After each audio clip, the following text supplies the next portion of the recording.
Today's Tanya teaches us the fundamental idea of the Alter Rebbe. The Tanya begins with, this is the first chapter, that a soul, while we are in heaven, mashpian oisai, soul is made to swear, to hate tzaddik, that you will be righteous, v'al tehei rasha, and you will not be wicked.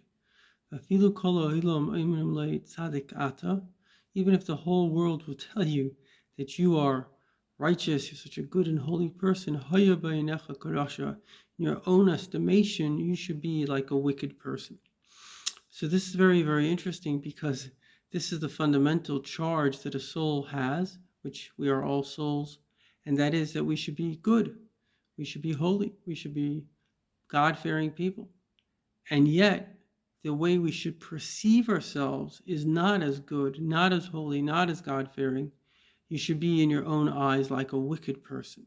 So the obvious question to this is that elsewhere it clearly says, Al tehebe as bene, I forgot the exact wording, but don't be in your own eyes as a wicked person. And furthermore, the Alter Rebbe says, obviously, if you do perceive yourself as wicked, you will actually be sad. And we know the cardinal principle of Judaism, of life, is that you're meant to live life happily. You're meant to serve God happily. You're meant to be happy. Happiness is the source of all good things, and sadness is the source of all bad things. A happy person is a giving person, an open person. Somebody that's sad might even commit suicide. So the sadness is as one great rabbi said, happiness is not a commandment of the Torah, yet it can lead to greater things than all commandments. And sadness is not a sin, but it could lead to worse things than all sins. So being happy is very, very important. So why would we be told to see ourselves as wicked, which would not make us happy? And furthermore, the Alter Rebbe goes on to say, what if you just see yourself as just righteous? Then what could happen is that you could also lose touch a little bit with reality and say, okay, well, I'm just perfect. And so there has to be some kind of a balance of how we see ourselves. Should we see ourselves as righteous or not righteous? And in order to explain this, Alter Rebbe begins with what it says in the Talmud, that all people are in one of 5 categories. The first category, or the highest, is called a tzaddik, a very righteous person. And the second category is called a rasha, somebody that has evil in them. The third is a beinoni, an in-between state. Now, it says in the Talmud that a tzaddik is somebody that the Yetzer Tov, we all have 2, if you want to call it inclinations or desires or even angels, voices. One is towards God and goodness and holiness, and the other is the opposite. And so the tzaddik is the one that the Yetzer Tov dominates him. His actions are based on his conscience and God and goodness.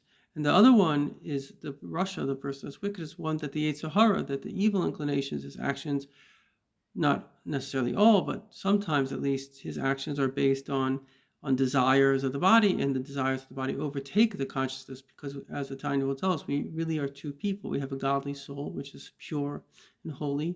We have an animal soul, which is impure and it's just selfish and narcissistic.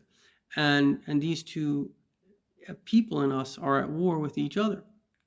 And so if we fall and if we don't follow our own convictions, as the Baal Shem Tov says, when we get to heaven, they ask us all about ourselves.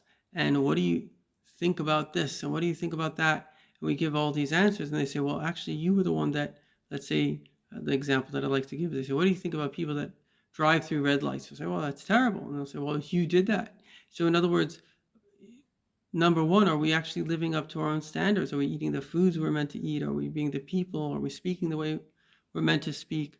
So all of these things are very, very important.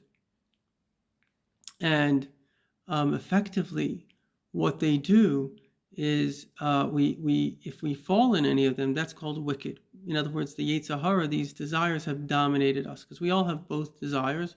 We're holy people, and we're a little bit like an animal. We have, just like every animal, we're driven towards pleasure and away from pain. So this is the structure that the human being has. And so then there's this other person called a beinoni, in between these 2 stages. So the question is, how can you be in between these stages? Because if you're righteous, then you're righteous. And if you're not being righteous, then you're being wicked. So which one is it? How do we get to the Beinoni? And that's what the Alter Rebbe's book is all about, how to become the ultimate stage of Beinoni, and we'll discuss that soon.